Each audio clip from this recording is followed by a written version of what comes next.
Hello dear student, second year statistics. पिछले video में हमने बात की थी कार्ल पियर्सन कोरिलेशन कोएफिशिएंट के बारे में और उसकी कुछ प्रॉब्लम भी हमने सॉल्व की थी। नेक्स्ट मेथड आता है कोरिलेशन मेजरिंग का, स्पीयरमैन्स रैंक कोरिलेशन कोएफिशिएंट। तो यहाँ पे हम देखते हैं कि डेटा दो तरह के होते हैं, एक क्वांटिटेटिव डेटा होते हैं, दूसरे क्वालिटेटिव डेटा होते हैं। तो जब क्वांटिटेटिव डेटा गिवन हो, जैसे 20, 50 इस तरह से, तो हम कार्ल पियर्सन कोरिलेशन कोएफिशिएंट को यूज़ करते हैं उनके बीच में एसोसिएशन रिलेशनशिप को देखने के लिए।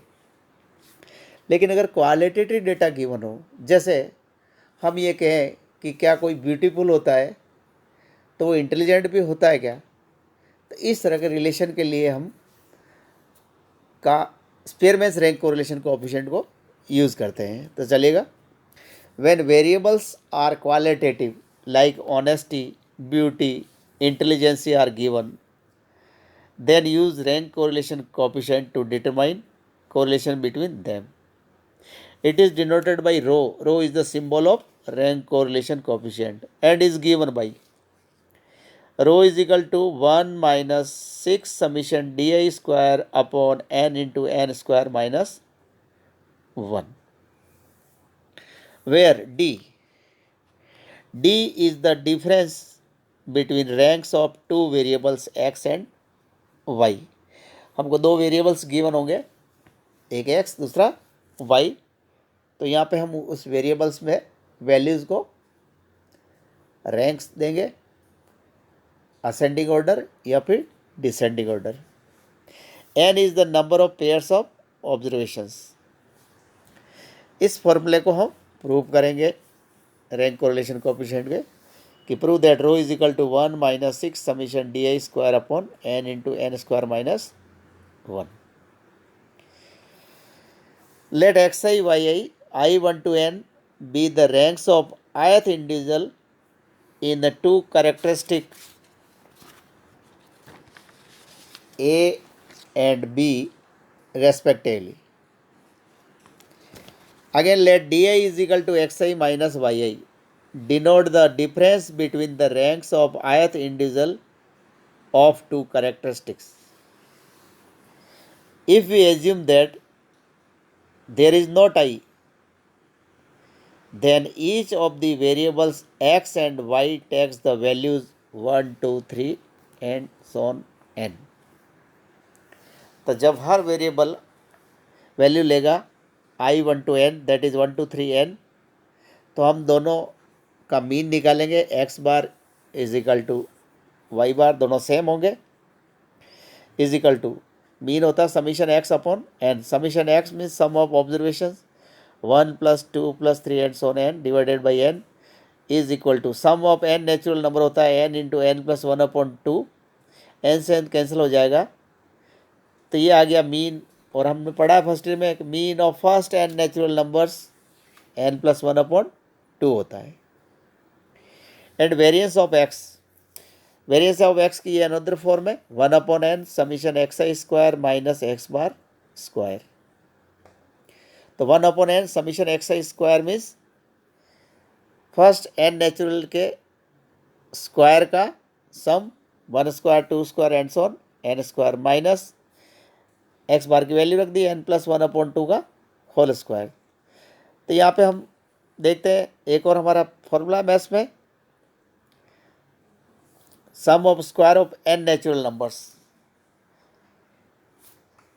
n into n + 1 into 2n + 1/6 होता है standard formula, minus n + 1 whole square upon 4।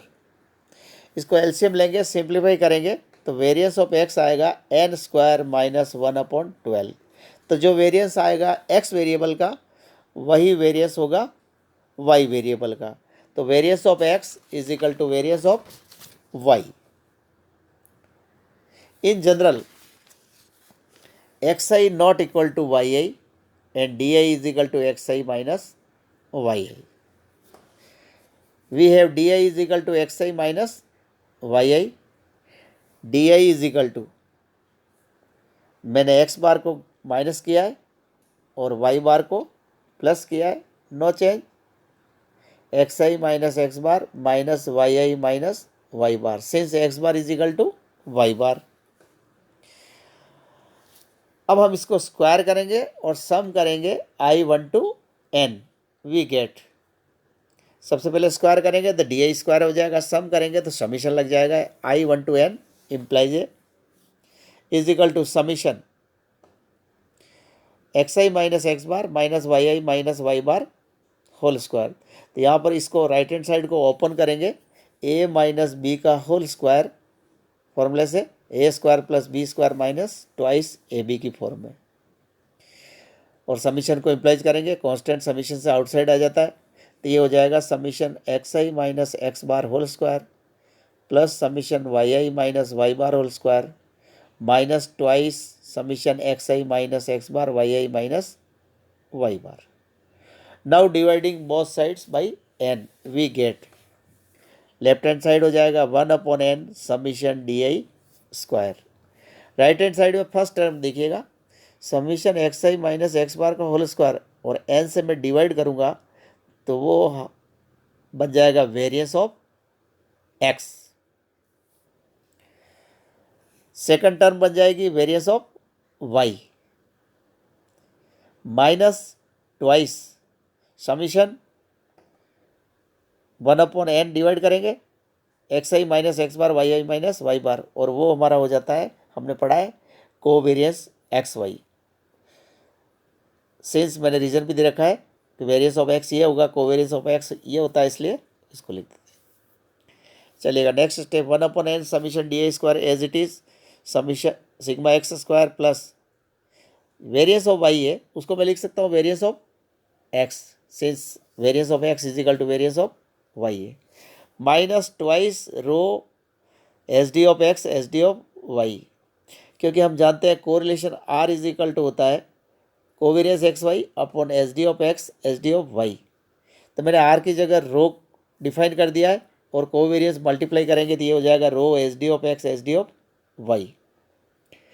Next step, 1/n summation D I square is equal to twice variance of X minus twice rho variance of X, यहाँ पे S D of X है और S D of Y है, S D of Y S D of X के देंगे तो variance हो जाएगा इज इक्वल टू ट्वाइस, मैंने आउटसाइड ले लिया, 1 minus row variance of X. Now 1 implies 1 minus rho is equal to summation D I square upon twice N variance of X. Simplify करेंगे या वेरियंस ऑफ एक्स को रखेंगे वापस, value हमने निकाली थी, वेरियंस ऑफ एक्स हमारा था एन स्क्वायर माइनस 1/12, यह रखेंगे, इसको सिंप्लीफाई करेंगे तो ये हमारा फॉर्मूला प्रूव हो जाएगा, rho is equal to 1 minus 6 summation D I square upon N into N square minus 1 has proved. तो ये हमारा स्पेयरमैन रैंक कोरिलेशन का फॉर्मूला है जिसको हमने प्रूव किया है। नेक्स्ट वीडियो में हम इसकी न्यूमेरिकल प्रॉब्लम्स सॉल्व करेंगे। Thank you.